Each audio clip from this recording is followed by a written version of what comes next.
अस्सलाम वालेकुम, मैं हूं आपका दोस्त सज्जाद हसन और आज हम बायोलॉजी का 9th क्लास का टॉपिक करने जा रहे हैं। वो है मुस्लिम साइंटिस्ट। मुस्लिम साइंटिस्ट के बारे में हम पढ़ने जा रहे हैं कि मुस्लिम साइंटिस्ट का जो टॉपिक है उसमें 9th की क्लास बायोलॉजी में 3 मेन मुस्लिम साइंटिस्ट हैं, जिसमें नंबर 1 है जाबर बिन हयान। तो पढ़ते हैं जाबर बिन हयान के बारे में। जाबर बिन हयान जो है 721 ईस्वी में पैदा हुए और 812 ईस्वी में डेथ हुई। ठीक है, अब उनकी डेथ हुई। अब यहाँ पे जो इसका मकसद है, यहाँ पे आप सम टाइम वो ये पूछ लेते हैं कि उनकी पैदाइश किस सन में हुई या उनकी डेथ किस सन में हुई। तो इसको भी आपने याद अच्छी तरह से रखना है। ठीक है, कहाँ पैदा हुए, बोर्न, ठीक है, ईरान में पैदा हुए और प्रैक्टिसाइज मेडिसिन जो है उन्होंने इराक में की। तो ईरान में पैदा हुए लेकिन तालीम या प्रैक्टिस जो है उन्होंने इराक में की। इन्वेस्टिगेशन जो है वो उनकी जो इन्वेस्टिगेशन है वो केमिस्ट्री पे है, प्लांट्स पे है और एनिमल्स पे है। ठीक है, और इनकी जो फेमस बुक्स हैं वो अल नबातात एंड अल हवानात। नबातात कहते हैं जी हम प्लांट्स को और अल हवानात कहते हैं जी हम एनिमल्स को।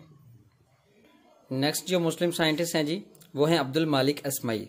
740 ईस्वी में पैदा हुई और 828 ईस्वी में उनकी डेथ हुई। फर्स्ट मुस्लिम साइंटिस्ट हैं जिन्होंने एनिमल्स को स्टडी जो है वो डिटेल में की। और इनकी जो फेमस राइटिंग्स हैं उनमें अल एबल है, अल खैल है, अल वहूश है और खल्कुल इंसान है। अल एबल जो है वो ऊँट है, अल खैल जो है वो हॉर्स है, घोड़ा है, और अल वहूश जो है वो जानवर है, एनिमल है, और खल्कुल इंसान जो है वो ह्यूमंस पे बनी हुई है, बनी नू इंसान पे। नेक्स्ट है जी मुस्लिम साइंटिस्ट बू अली सीना, जो कि 980 में पैदा हुए और 1037 ईस्वी में उनकी डेथ हुई। ठीक है, अब ये फाउंडर हैं किस चीज़ के, founder of medicine and called Avicenna in the waste.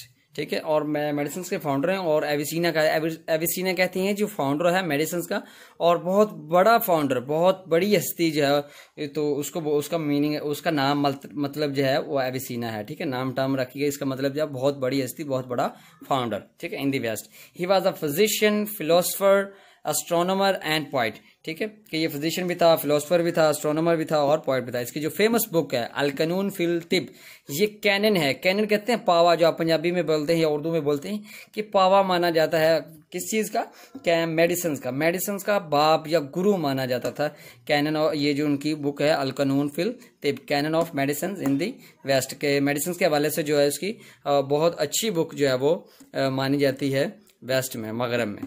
तो उम्मीद करते हैं आपको जो हमारा लेक्चर पसंद आया होगा, और अगर इसमें हमने कोई गलती की है तो आप हमें कमेंट सेक्शन में बता सकते हैं, या कोई बात रह गई है तो वो भी आप कमेंट सेक्शन में बता सकते हैं, और अपने दोस्तों को ज़रूर शेयर करें।